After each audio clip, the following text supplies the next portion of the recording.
tout le monde. Ça fait des mois que je vous parlais de ma Motorola 360. Et aujourd'hui, j'ai un peu de temps devant moi et une petite nouvelle caméra dont je vous parlerai après. Donc, je vais vous faire ça aujourd'hui pour tester ma petite nouvelle caméra. Et puis, parce que j'ai un peu de temps devant moi, comme je vous l'ai dit, je vais vous parler de ma Moto 360. 360, ouais, évitez d'écorcher les mots aujourd'hui, hein, que j'ai acheté le 15 octobre 2014.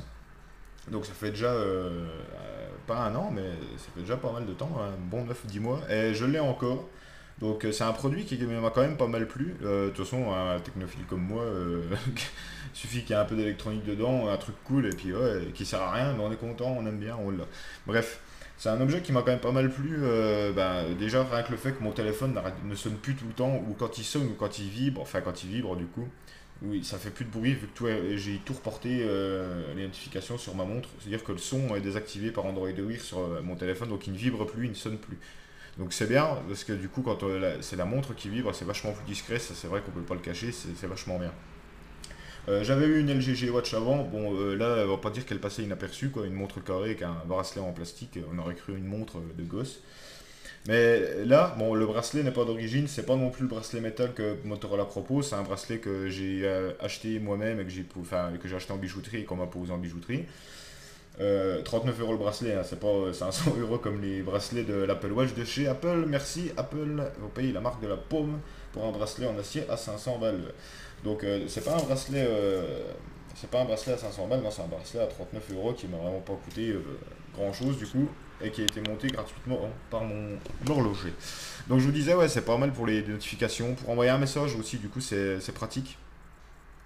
Comme au lieu de, enfin, on le fait pas devant tout le monde, hein, je vous rassure. Enfin, moi, je le fais pas devant tout le monde, ou à part des gens que, voilà, ils savent comment je suis, enfin, des gens que je connais bien.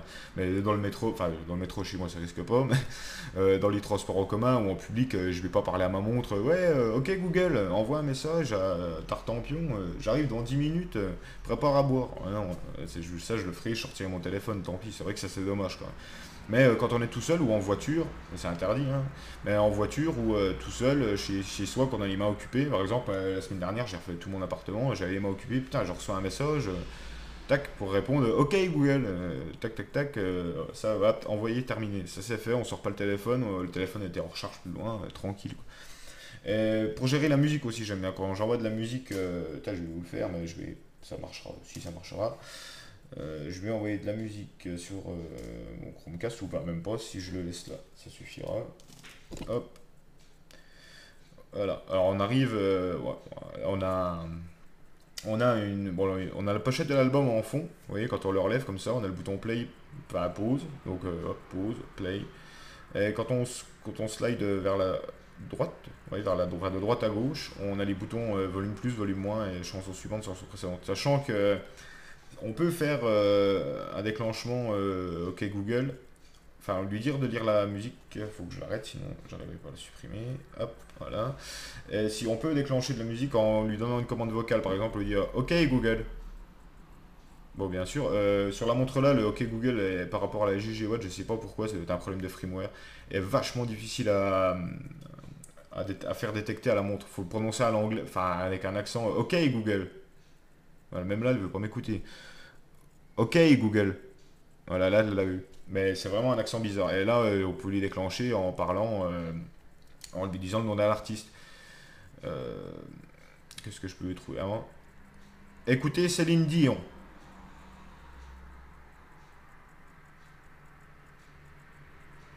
Et normalement, il va me lancer Céline Dion sur le téléphone. Sachant qu'on peut maintenant aussi synchroniser de la musique sur sa montre, pour la vraiment que sur sa montre, sans téléphone. Moi, j'ai des écouteurs Bluetooth et je vais courir de temps en temps. Et je prends les écouteurs Bluetooth et je prends pas de téléphone, je prends juste ma montre pour avoir de la musique. Et c'est vrai que c'est top quand même, quoi. C'est vraiment pas mal. Bon, du coup, il devrait m'ouvrir Céline Dion sur mon téléphone. Mais ça n'a pas l'air de vouloir, bon, ça met un peu de temps. Mais pour les SMS, c'est pas mal. Ok, Google, envoie un message à Fred. Voilà, ce qui est bien maintenant, c'est qu'on peut couper la phrase. Avant, on pouvait pas, on devait tout envoyer d'une traite. Maintenant, on peut envoyer la phrase d'un coup d'un seul, quoi. Et comme vous voyez, là, il a un peu de mal à comprendre ce que je dis quand même. Mais on peut découper ce que je veux dire. On peut dire envoie un message à Fred. Il trouve le contact. Il nous demande quel message on envoie. Et voilà, ça marche vachement bien comme vous voyez aujourd'hui. Mais si je le fais correctement, ça marchera. Envoyer un message à Fred. J'arrive dans 10 minutes. Bah, pourquoi t'as pas saisi? Parce qu'il s'y connaît pas, Fred. Bref, mais vous voyez que la reconnaissance vocale est pas trop mauvaise. Faut lui parler on va pas dire robotique, mais pas extrêmement rapidement comme je le fais là, parce que sinon vous avez vu, ça fait n'importe quoi. Sachant que maintenant on peut ajouter des ponctuations. Il y aura d'autres fonctionnalités qui vont arriver dans la prochaine mise à jour d'Android Wear, je vous en parlerai en fin de vidéo. Et sinon, j'aime bien mettre des rappels aussi. Rappelle-moi d'aller chercher le pain ce soir à 19 h. Voilà. Et là, directement, hop, il m'ajoute un rappel qui fera vibrer ma montre. Enfin, j'aurai une notification sur mon téléphone, mais du coup, ça va revenir sur ma montre comme quoi. Et là, j'ai mon tactile qui bug, ça c'est un problème de ma faute, je vous expliquerai. Mais voilà comment faire un rappel par exemple où on peut programmer un réveil, réveille-moi à 4 heures, ajoute une minuterie de 5 minutes, il y a plein de commandes, mais bon, je vais pas tout vous expliquer, sinon on n'a pas fini. Au niveau de notification, je pense que vous savez comment ça se passe, donc c'est hop, on va, là j'en ai pas d'autres, mais on slide vers le haut, ça change de notification. On a les cartes Google Now qui s'affichent, qui sont dans Google Now sur notre téléphone. Si vous ne connaissez pas, je vous invite à chercher ce que c'est Google Now. Voilà, pour supprimer une notification, on glisse de gauche à droite. Si on descend de haut en bas, on a le menu comment dire, le menu des notifications. On va dire ça, enfin le menu pour savoir si votre téléphone et votre montre va sonner ou pas. On peut mettre en mode prioritaire, ça c'est les nouvelles choses de Android Lollipop si vous ne connaissiez pas. Il y a un mode toutes les notifications, un mode prioritaire où on peut régler ce qu'on veut ou aucune. Donc votre téléphone et votre montre ne vibreront et ne sonneront jamais. On a ça, on a le mode cinéma. Le mode cinéma, en fait, ça vous sert quand vous êtes au cinéma, il n'y a pas besoin pour ça, mais si vous voulez pas que votre montre se réveille à chaque mouvement de poignet, eh ben, il faudra la réveiller, il faudra appuyer sur le bouton latéral. Donc ça peut être pratique. Et on a le mode de lumière du soleil. Personnellement, je m'en suis jamais servi parce qu'il y a un capteur de luminosité, il fait pas mal son boulot. Donc je m'en suis jamais servi, mais bon, ça augmente la luminosité à fond pendant pas longtemps. Voilà, à savoir, pour accéder aux applications, j'avais une. Ouais, en fait, je vais vous parler de ça. J'avais pour accéder à toutes les applications sur la montre, j'avais, comment dire, Wear Mini Launcher. C'est une application qui est sur le store et puis qui va s'installer sur la montre. Et avec cette application, si vous voulez, vous avez un slide de gauche à droite et on avait, enfin, on a les applications toutes les applications qui s'affichent comme dans un launcher. Sauf que j'ai remarqué que ça pompait vachement trop de batterie. Donc du coup, je me suis dit, j'ai vu que c'était ça parce que quand il n'est pas installé, la batterie dure bien plus longtemps. Alors que quand il est installé, c'est une vraie catastrophe. Franchement, la batterie descend beaucoup plus vite. Donc je vous la conseille pas, c'est dommage parce que c'est une super app. Mais de toute façon, le problème va être réglé par la prochaine mise à jour d'Android Wear dont je vous parlerai tout à l'heure. Donc voilà, je vous ai parlé des notifications, je vous ai parlé de l'interaction vocale. Qu'est-ce que je peux encore vous dire d'autre d'intéressant là-dessus? Je vais aller voir ce que j'ai. Ouais, l'écoute de musique, ça je vous en ai parlé. Les paramètres démarrer, c'est pour démarrer, aller voir les applications, on peut aller voir ce que j'ai. Amazon Shopping, ça ne marche pas ici. Bing, c'est un truc que je viens d'installer tout à l'heure, c'est pour avoir sa liste de courses. Find Me, c'est les cartes de fidélité des magasins. Google Fit, c'est pour ses pas. Free Télécommande, ça marche. Oui, ça marche en plus, j'ai déjà c'est vrai que ça marche. C'est avec ma Freebox Revolution. J'ai un bouton, on peut peut-être les avoir là. Voilà, il y a un bouton comme ça, c'est tout simple. Là, il me dit qu'elle est pas en route, donc il n'arrive pas à me la trouver. Hop, on va retourner les applications. Donc, on a une télécommande pour la Freebox. Oui, il y a vraiment plein d'applications. Bon, pas tout utile, hein, faut pas se leurrer. Par contre, il y a un truc qui est bien, c'est ça, c'est trouver le téléphone. Il y avait des applications qui le faisaient avant, mais là, c'est intégré par Google. Ça fait sonner le téléphone même s'il est en mode silencieux. Mais avant, il y avait un truc qui était bien, c'est que quand la montre se déconnectait, comme avec les autres applications qui sont pas officielles de Google, ce qui est pratique, voilà, donc la preuve que ça marche. Et pour arrêter la sonnerie, voilà. Qu'est-ce que je vous disais du coup? Avant, cette application de Google qui faisait trouver le téléphone, d'ailleurs, une coupure de connexion, c'est pas pourquoi, c'est rare, mais ça arrive encore. Oui, donc là, si vous voulez, quand il y avait une rupture de connexion du Bluetooth comme ça, la montre se mettait à vibrer pour dire hey, t'as pas oublié ton téléphone, comme sur certaines applications tierces qui existent sur le store qui font cette chose, votre montre vibre pour vous dire hey, attention, t'as oublié ton téléphone. Alors avant ça marchait avec mon téléphone, et là je sais pas pourquoi, depuis quelques temps, j'ai plus quand ma connexion se perd, j'ai plus de notification comme quoi mon téléphone a été éloigné quoi, donc bonne question, je sais pas, faut que je fouille là-dedans, mais j'ai pas regardé. Donc les applications, sinon il y a des petits jeux, voilà, des petits jeux, mais bon, rien d'exceptionnel. Mais il y a plein de petits jeux. Dans les paramètres, Voilà ce qu'on peut faire. On peut l'éteindre, la démarrer, réinitialiser l'appareil. Ça, c'est un truc qui me déçoit un peu, c'est qu'en fait, moi, je change souvent de ROM sur mon téléphone, je flash des ROM et à chaque fois, je suis obligé de réinitialiser la montre, de me retaper tout le didacticiel, de la réasynchroniser en Bluetooth. Ça serait plus simple que juste d'avoir une synchro en Bluetooth, quoi. Mais pour l'instant, c'est comme ça. On peut régler les luminosités, mais bon, les A mode automatique, donc ça sert un peu à rien. Voilà, bon, les paramètres, après tout ça, c'est du classique. On a un capteur de fréquence cardiaque qui marche moyennement bien, parce qu'il faut vraiment qu'il soit bien collé à la peau, ça c'est dommage. Sinon, bah, depuis un an, je vais vous parler des deux problèmes que j'ai eus. Donc, c'est des problèmes que je pense très certainement qui ont été dus à l'eau. Je prenais ma douche avec. Elle est certifiée IP67. Ah, ok, IP67, c'est pas la douche, mais c'est à l'eau et aux éclaboussures, je sais plus. Et j'ai eu une fois un problème, comme un défaut de carte mère. J'ai eu deux traits blancs qui s'affichaient quand elle démarrait et j'avais que ça, j'avais rien d'autre qui arrivait. Donc je sais pas si c'était un problème logiciel qui s'est résolu tout seul parce que 2 jours après, elle a redémarré et nickel. Et la deuxième fois, j'ai eu un plus gros problème, mais là je suis sûr que ça vient de l'eau et de moi. Je pense que c'est quand le bracelet a été changé, à moins que ce soit un d'usure et que l'eau rentre quand même par là dans la douche. C'est que j'avais plein de petits points blancs partout en haut et partout en bas au niveau des encoches, juste au niveau des encoches de bracelet, donc vraiment ça correspondait à l'endroit là. Et moi je pense que l'eau est rentrée et j'avais même deux LED de rétroéclairage qui étaient fusillées ici et là. Donc je l'ai essayé de sécher une bonne semaine, c'est revenu à la normale quasiment, et là maintenant c'est vraiment revenu à la normale, et le séchage a été complet, mais la preuve ça a l'air costaud parce que les LED se sont rallumés et tout, et j'ai plus aucune tache sur l'écran. Donc je l'ai échappé belle, donc maintenant je fais vraiment attention avec l'eau et cette montre, malheureusement je pensais qu'elle serait plus étanche que ça. Donc ne vous amusez pas à la mettre sous l'eau. Le bracelet, je vous en ai parlé de chez mon bijoutier. C'est les deux seuls problèmes que j'ai eus. Sinon, depuis 2 ans, fidèle service quand même, pratique des fois. Quand je l'ai pas, des fois je me tâte à tourner le poignet pour voir mes notifications ou quelque chose, mais sinon c'est vrai que c'est discret quoi. Et c'est vraiment une montre qui, au niveau du public, s'il ne connaît pas la montre, il va vous demander ouais, c'est quoi, c'est une montre. Enfin, elle est bien votre montre, mais ils savent pas que c'est une montre connectée, on croit vraiment une vraie montre. Pour le prix qu'elle a actuellement maintenant, elle est à 199 sur Amazon, en vente flash aujourd'hui à 149, mais bon, je pense que quand vous regarderez la vidéo, la vente flash sera déjà finie. Elle est en 199 en version de base avec le bracelet cuir. Donc il y a la version argentée, la version noire et la version dorée.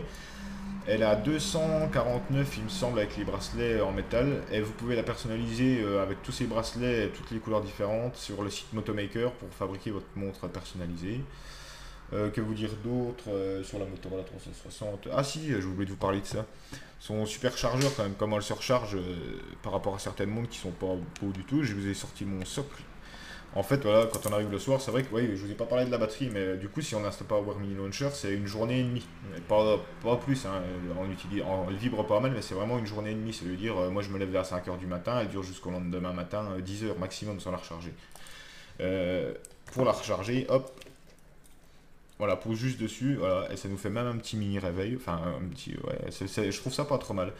C'est une belle, c'est une bonne idée quoi, de la part de Motorola, qui ont fait un beau petit socle comme ça fait sur une table de chevet, ça fait pas con, ça fait pas moche, c'est beau, et on pose la montre dedans, elle se recharge, hop, pas besoin de contact, de chercher le contact, etc. Voilà, sinon, qu'est-ce que je peux vous dire de plus sur la montre? Bah, c'est à peu près tout, hein. Au niveau des accessoires, de toute façon, il n'y avait que ça. Je ne sais pas de. Ouais, sinon, voilà, aucun. J'ai pas trop d'autres choses à vous dire. Là, ici, il y a la LG Urban G-Watch qui m'intéressait aussi, mais bon, voilà, j'ai pas trop d'argent à dépenser. Et celle-là est pas mal, je trouve que le design pour une montre, c'est une des plus belles encore à l'heure actuelle. Voilà, là, je sais pas si vous avez remarqué, mais en fait, oui, je vous ai parlé de ma petite caméra, je vous en ai parlé, je vous ai pas besoin d'avoir remarqué. J'ai acheté une petite caméra style GoPro de chez Xiaomi, vous savez, ceux qui font des téléphones, ils font des téléphones, c'est une marque chinoise, pas trop chère et pas trop mal. Et la caméra que j'ai là, ça ressemble vraiment à de la GoPro. Je pense que ça doit se voir à la qualité de l'image, ça ressemble vraiment à de la GoPro, hein, ça a un beau capteur, tout ça. Et je l'ai payé 60 euros sur un site chinois, c'est Banggood il me semble, que je l'ai acheté 60 euros. Sinon en France elle est dispo à 115, 120 à peu près, donc vaut mieux la commander en Chine et attendre qu'elle arrive.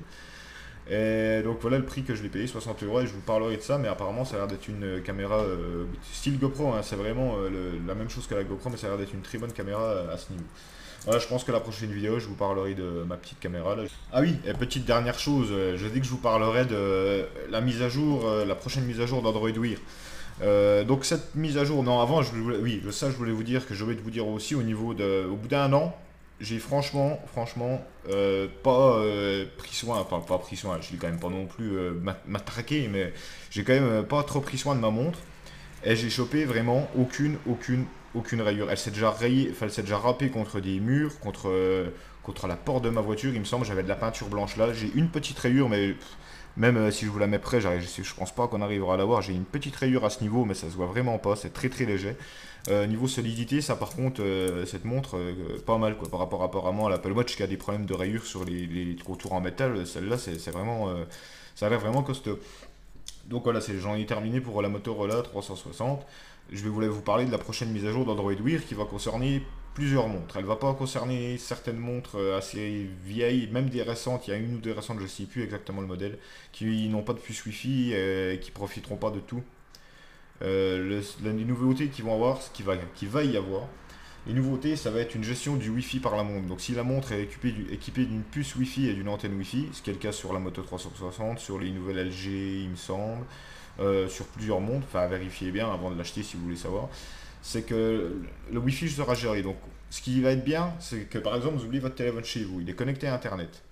Votre montre passe à côté d'un hotspot Wi-Fi ou d'un hotspot d'un ami que vous connaissez, le Wi-Fi, les notifications vont arriver sur votre montre sans que votre téléphone sera chez vous, mais les notifications vont passer par Internet et vous allez récupérer les notifications sur votre montre. Je suis pas sûr si on peut répondre, il me semble que non, il me semble qu'on aura juste les notifications, mais qu'on pourra pas répondre aux notifications, à moins que. Sinon, qu'est-ce qu'il y aura de nouveau? Il y aura un nouveau launcher, il me semble qu'il faudra double taper, et là on aura vraiment toutes les applications, ça sera beaucoup mieux fait que maintenant où il faut double taper, descendre et démarrer. Ils sont un peu inspirés de... Enfin, ils veulent se mettre à niveau par rapport à l'Apple Watch, je pense, et ça sera vraiment pas mal. Donc il y a ça. Donc le Wi-Fi, je vous en ai parlé. Le nouveau launcher, on aura toutes les applications. Qu'est-ce qu'il y aura d'autre en nouveauté? On pourra dessiner des émoticônes pour répondre aux SMS. Bon, ça c'est inspiré de l'Apple Watch, faut pas se cacher. Et sinon, je sais plus trop, mais je vous mettrai le lien d'un article qui parle de la mise à jour d'Android Wear. Sur la Moto 360, elle n'est pas encore arrivée. Apparemment, sur certaines autres montres, elle est déjà arrivée, mais la Motorola 360, apparemment, il y a un petit problème parce que le processeur est assez vieux et il y aurait des problèmes de stabilité, on va dire, des problèmes de performance qu'ils disent. Donc, apparemment, ils travaillent sur ça avec Google avant de la rendre disponible sur la Moto 360. C'est un tweet de Motorola qui disait ça. Voilà, donc ce coup-ci, je vous laisse. À la prochaine. Et n'oubliez toujours pas le petit pouce vert ou le petit pouce rouge si ça vous a pas plu, un petit commentaire. Et si vous voulez des infos sur la Motorola 360 ou sur ma caméra, n'hésitez pas. Voilà, ciao, à la prochaine.